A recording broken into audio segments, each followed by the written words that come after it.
அன்பானவர்களே, அன்பு வணக்கங்கள். ஒரு குரு தன்னுடைய சீடனை பார்த்து, ஏம்பா நீ அடிக்கடி அடக்கடவுளே ஏன் இப்படி நடந்து போச்சு அப்படின்னு சொல்றியே, நீ அடக்கடவுளே என்று அப்படி கூறும்போது என்ன நினைத்து கொண்டு அப்படி கூறுகிறாய் சொல்லு பார்க்கலாம் அப்படின்னு கேட்கிறார். நம்மள கூட பல பேர் அடக்கடவுளே ஏன் இது இப்படி நடந்தது என்று சொல்கிறோமா இல்லையா? அப்ப நம்ம என்ன நினைக்கிறோம்? அதை நமக்கே தெரிவதில்லை. கடவுளே என்றால் நாம் என்ன நினைக்கிறோம்? எங்கேயோ ஆகாயத்துல, மேல் உலகத்துல, சிவலோகத்துல சிவபெருமான் இருக்காரு, கைலாயத்துல இருக்காரு, பெருமாள் மேல இருக்கிறார், வைகுண்டத்துல இருக்காரு. இப்படிதான் நம்ம நினைக்கிறோம். ஏன் அந்த கடவுள் என்று நினைக்கும் போது நமக்கு என்ன தோன்றுகிறது என்றால், அவர்களுடைய உருவங்கள் தான் நமக்கு நினைக்க தோன்றுகிறது இல்லையா? முருகர்னா மலை மேல இருப்பாரு, மயில் இருக்கும், வேல் இருக்கும். விநாயகர்னா அவரு அரசு மரத்தடிகள்ல உக்காந்து இருப்பாரு, இல்ல தன்னுடைய தாய் தகப்பனோட அமர்ந்திருப்பார்கள். இப்படி நாம் நினைக்கிறோம் இல்லையா? இந்த நினைப்பு என்பது நம்முடைய மனதிலே பதியப்பட்ட ஒரு கற்பனை கதைகள் தான். அதை உண்மை நினைச்சு வாழ்ந்து வரவங்க நிறைய பேர் இருக்கிறான். இன்னைக்கு இந்த நாட்டில் நடக்கிற அநியாயத்தை, அக்கிரமத்தை, இன்று ஒவ்வொரு நாடுக்கு நடக்கின்ற போரிலே கொல்லப்படுகின்ற ஆயிரக்கணக்கான மனிதர்கள்,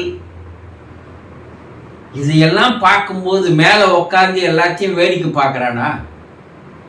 கேட்க தோணுதா இல்லையா?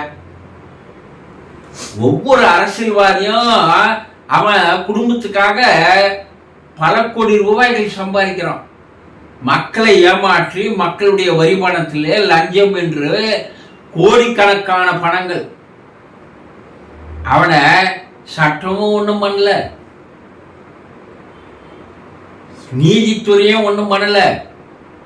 நீங்க நினைக்கிறீங்களே மேல கடவுள்னு ஒருத்தன் உட்காந்துக்கிறான்னு, அவனும் ஒண்ணும் பண்ணல. இப்ப இதையெல்லாம் பார்க்கும்போது ஒரு சிலருக்கு, ஏம்பா கடவுள் என்பவன் இருக்கிறானா? இருந்தா இதெல்லாம் நடந்து கொண்டு இருக்கிறது, அவன் வேடிக்கை பார்ப்பானா? இப்படி சொல்றாங்களா இல்லையா? நாம் என்ன நினைத்து கொண்டிருக்கிறோம்னா, நம்முடைய முன்னோர்கள் எழுதிய கற்பனை கதைகள் தான் உண்மை என்று நம் மனதிலே ஆழமாக பதிய செய்யப்பட்டு விட்டது. அதனால கடவுள்னா நமக்கு சிவபெருமான், சிவன், பெருமாள், முருகன், விநாயகன், இப்படிதான் நாம் நினைத்து கொண்டு வாழ்ந்து வருகிறோமே தவிர அந்த கடவுளுடைய உண்மைத்தன்மையை நாம் உணர்ந்து கொள்வதே இல்லை. சீடனால சொல்ல முடியல குருவுக்கு பதில். இப்பா நீ அட கடவுளேன்னு கூப்பிடுறியப்பா, இனி எதை மனதில் நினைத்து கொண்டு அந்த வார்த்தையை நீ சொல்ற, எனக்கு சொல்லு. அவனால சொல்ல முடியல. மௌனமா இருக்கிறான், அமைதியா இருக்கிறான். அவரும் பல முறை சொல்றாரு. அப்ப அவர் என்ன சொல்றாரு? ஏம்பா உனக்கு பதில் தெரியுது, ஆனா உனக்கு சொல்ல தெரியல. என்ன குரு, நீ எப்போது அமைதியாக மாறுகிறாயோ அப்போதுதான் அந்த உண்மையான கடவுளுடைய தன்மையை உன்னால் உணர்ந்து கொள்ள முடியும். நீ அமைதியாவே இருக்கிறது இல்லை, உன்னுடைய மனம் அமைதியாவே இருப்பதில்லை. அது எந்த நேரம் ஏதாவது ஒரு சிந்தனை. இப்ப கடவுள்னா நமக்கு ஒரு கற்பனை, சிவபெருமான் இங்க இருப்பான், பெருமாள் இங்க இருப்பான், முருகன் இங்க இருப்பான், விநாயகன் இங்க இருப்பான். அந்த மத கடவுள்களை நினைத்து கற்பனையில் வாழ்ந்து வருகிறோமே தவிர அந்த கற்பனை உண்மை அல்ல. இந்த கற்பனையை எப்போது தாண்டி நாம் செல்கிறோமோ, கற்பனையை கடந்து செல்கிறோமோ, இந்த கற்பனை எல்லாம் தூக்கி விசிறி அடிங்க. அவர்கள் சுயநலத்திற்காக முன்காலத்தில் கற்பனை கதைகளை எழுதினார்கள். ஏன்னா எந்த ஒரு விஷயத்தை நாம் கதையா சொல்லும் போதுதான் அது நம் மனசுல பதியும். இவர்களுடைய சுயநலத்திற்காக அவர்கள் ஒரு கடவுளை வைத்துக் கொண்டு ஒரு சில கற்பனை கதைகளை சொல்லி அவர்களுடைய மனதிலே அது உண்மை என்பதை பதிய வைத்துவிட்டு அவர்கள் சுயநலத்திற்காக அவர்களுடைய வியாபாரத்திற்காக செய்த தந்திரங்கள் இவை. இதை நம்ம புரிஞ்சுக்கிறதே இல்லை. ஏதோ கடவுள் வந்து நம்ம காப்பாற்றுவாரு, கடவுள் நம்ம துன்பத்தை போக்குவாரு, கடவுள் நம்ம பிரச்சனைகளை தீர்ப்பாரு, இப்படி ஏதோ ஒரு உருவத்தை, கற்பனை உருவத்தை நாம் நினைத்து கொண்டு நாம் பிரார்த்தனை செய்வதாலோ வேண்டுவதாலோ அதுல 1% கூட நிறைவேறாது. எப்போது நீ அமைதியான ஒரு நிலைக்கு வருகிறாயோ, மனம் என்ன ஆகணும்னா அமைதி நிலைக்கு வரணும். இந்த கற்பனை எல்லாம் தூக்கி விசிறடிங்க. மனம்தான் இந்த கற்பனையை உருவாக்குகிறது.